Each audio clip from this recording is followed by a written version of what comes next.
தொடர் விக்ரமாதித்தன் தொடர்கிறது. மூடிய தெப்பம் புஷ்கரம் என்ற தீவை அடைந்தது. அத்தீவிலே இறங்கிய விக்ரமாதித்தன் தான் கொண்டு வந்த கம்பளம், பிரம்பு, பாத்திரம் முதலியன பொருள்களை வேதாளத்திடம் ஒப்பித்துவிட்டு பிராமண பிள்ளைகளுடன் சென்றான். அத்தீவிலே ஜம்புநாதன் என்ற அரசன் ஆண்டு வந்தான். அவனுக்கு வெகு காலம் புத்திர பேர் இல்லாமல் இருந்து கடைசியில் பகவானுடைய அனுகிரகத்தால் சூரிய கோட்டி பிரகாசம் பொருந்திய பெண் குழந்தை ஒன்று பிறந்தது. ஏலாகரம்பை என்று பெயரிடப்பட்ட அப்பெண் தக்க வயதை அடைந்ததும் தன் குமாரத்திக்கு மனம் செய்விக்க வேண்டுமென்று சம்புநாத மன்னன் விரும்பினான். அப்போது ஏலாகரம்பை, அப்பா, 56 தேச அரசர்களையும் வரச் செய்து அவர்களை பார்த்து எனக்கு இஷ்டமானவரை மாலையிட வேண்டும் என்றாள்.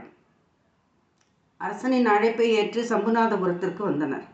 அவர்களை வரவேற்று தனித்தனியே விடுதிகள் அமைத்து தங்கச் செய்தான். அந்த சுயம்பர விழாவை முன்னிட்டு சம்புநாதபுரம் கோலாகலமாக இருக்கும்போதுதான் விக்ரமாதித்தனும் பிராமண பிள்ளையும் அப்பட்டணத்திற்கு வந்து சேர்ந்தனர்.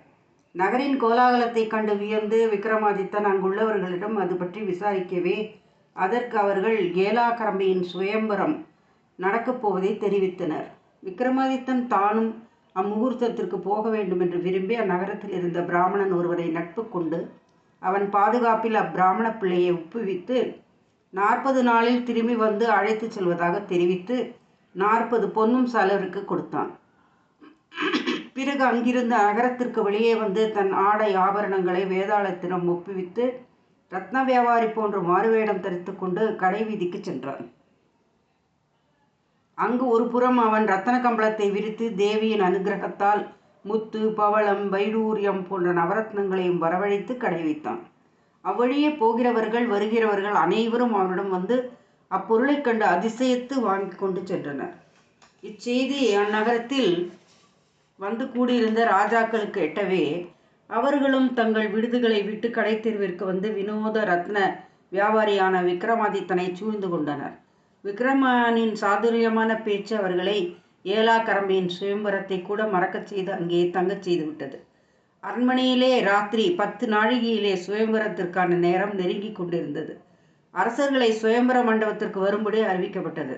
அவர்களை தேடிச் சென்ற அதிகாரிகள் கடைவீதியில் வினோதமான ரத்ன வியாபாரியை சூழ்ந்து கொண்டு 56 தேச மன்னர்களும் மெய் மறந்திருப்பதைக் கண்டு திரும்பி வந்து தங்கள் மன்னனிடம் அந்த அதிசயத்தை தெரிவித்தான். உடனே சம்புநாத மன்னனும் கடைவீதிக்கு புறப்பட்டு சென்றான். அங்கு விக்ரமாதித்தனான வியாபாரியின் சாதுரிய பேச்சை கேட்டு வியந்து அந்த ராஜாக்களுடன் விக்ரமாதித்தனை அழைத்து கொண்டு சுயம்பர மண்டபத்திற்கு திரும்பினான். குறித்த வேளையில் அரசகுமாரி ஏலாகரம்பை மணக்கோலம் கொண்டு அதிரூப சுந்தரியான உச்சந்தலை முதல் உள்ளங்கால் வரை பலவித ஆபரணங்களை அணிந்தவளாய் தாதிமார்கள் சூழ்ந்து வர வலது கையில் புஷ்பமாலையும் முத்துமாலையும் ஏந்தி கொண்டு சுயம்பர மண்டபத்திற்குள் நுழைந்தாள். தனக்கு தகுந்த நாயகன் யார் என வரித்து மாலை போடலாம் என்று அங்கு கூடியிருந்த 56 தேசத்து அரசர்களையும் பார்த்து வந்தாள். அங்கு மண்டபத்தின் ஒருபுறம் வியாபாரி போல வீற்றிருந்த விக்ரமாதித்தன் மோகினி மந்திரம் உச்சரித்து அம்மன் திருநெற்றை நெற்றியில் அணிந்து கொண்டான். அப்போது அவனை பார்த்த ஏலாகரம்பை அவனுடைய முக லாவண்யத்தில் மயங்கி தனக்கு தகுந்த நாயகன் என வரித்து அவன் கழுத்தில் மாலையை போட்டு மோக போதை தாழாமல் மூச்சை அடைந்து கீழே வீழ்ந்தாள். உடனே தாதிமார்கள் அரசகுமாரியை தாங்கி அணைத்து உள்ளே தூக்கிச் சென்று சப்ரக்கூட மஞ்சத்தில் அவளை சயனிக்க செய்து அவளுடைய முகத்தில் பன்னீர் தெளித்து களப கஸ்தூரிகள் பூசி சோகமாகிய கலையை மாற்றலானார்கள். அப்போது சுயம்பர மண்டபத்தில் ஏளனச் சிரிப்புகள் கிளம்பின. அரசகுலத்தில் பிறந்த எங்களை விட்டுவிட்டு கேவலம் வர்த்தகம் செய்யும் செட்டியார் ஒருவனுக்கு ஏலாகரம்பை மாலையிட்டு நம்மை அவமானப்படுத்தி விட்டாளே என்று கோபமடைந்த 56 தேசத்து அரசர்களும் இழிவாக பேசியவர்களாய் சுயம்பர மண்டபத்திலிருந்து ஏளன சிரிப்புகளுடன் எழுந்து வெளியே சென்றனர். சம்புநாதராஜனுக்கு அவமானத்தால் முகம் சிரித்து விட்டது. முகம் வாடி வந்து நிற்கும் தகப்பனாரை ஏலாகரம்பை உற்று நோக்கினாள். என் மதிப்புக்குரிய தந்தையே, மன்னாதி மன்னர்களையும் புறக்கணித்து செட்டியார் ஒருவருக்கு நான் மாலையிட்டதை பற்றி தாங்கள் மனம் வருந்துகிறீர்களா? நம்முடைய பட்டணத்திற்கு வந்திருந்த மற்ற அரசர்களுக்கு எது கேட்டாலும் இல்லையெனாது அந்த வர்த்தகர் கொடுத்து வந்ததிலிருந்து அவரிடம் அளவற்ற ஐஸ்வர்யம் இருக்கிறது என நினைக்கிறேன். மேலும் அவரை பார்த்தால் 32 லட்சணங்களும் பொருந்தியவராக காணப்படவில்லையா? அவருடைய வசீகரத்தை காணும்போது இந்த உலகமெல்லாம் ஒரு குடையின் கீழ் அரசாளும் ராஜனை போன்று தோன்றவில்லையா? ஆனபடியால் தான் நான் அவருக்கு மாலையிட்டேன். வாழ்வேந்தரை போன்று முகக்கலை படைத்தவர் வர்த்தகரை போன்று ஏதோ மர்மத்துடன் தான் வந்திருக்க வேண்டும். இன்னும் தங்களுக்கு சந்தேகம் இருந்தால் நான் ஒரு யோசனை சொல்லுகிறேன். பொழுது விடிய இன்னமும் 15 நாழிகை இருக்கிறது. நான் இருக்கிற மணவரை வீட்டுக்கு அவரை அழைத்து வாருங்கள். குறுக்கே திரைச்சீலை கட்டிக்கொண்டு அவர் முகதர்சனம் செய்யாமலும் அவருடன் பேசாமலும் இருந்து அவருடைய குலம், கோத்திரம், பெயர், வரலாறு முதலியன விவரங்களை தெரியச் செய்விக்கிறேன். அப்புறம் தாங்கள் விரும்பினால் என்னை அவருக்கு கல்யாணம் செய்து கொடுங்கள், இல்லையேல் அப்புறம் யோசனை செய்து கொள்ளலாம் என்றாள். சம்புநாதராஜன் அதற்கு சம்மதித்து விக்கிரமன் என்கிற ரத்தன செட்டியாரை கோலாகலமாக தன் குமரியன் மணவரை வீட்டிற்கு அழைத்துச் சென்றான். அறுசுவை பதார்த்தங்களுடன் போஜனம் எடுத்து வந்து வைக்கப்பட்டது. ரத்ன வியாபாரியும் போஜனம் அருந்தி தாம்பூலம் தரித்து சப்ரகூட மஞ்சத்தில் அமர்ந்தவாறு ஏலாக்கரமையின் வருகையை எதிர்நோக்கி காத்திருந்தான். அப்போது ஏலாக்கரம்பை தாதிகள் புடைசூழ அங்கு வந்து விக்கிரமாதித்தனுக்கு எதிரே மற்றொரு மஞ்சத்தை போடச் செய்து குறுக்கே திரையிடச் சொல்லி அமர்ந்தாள்.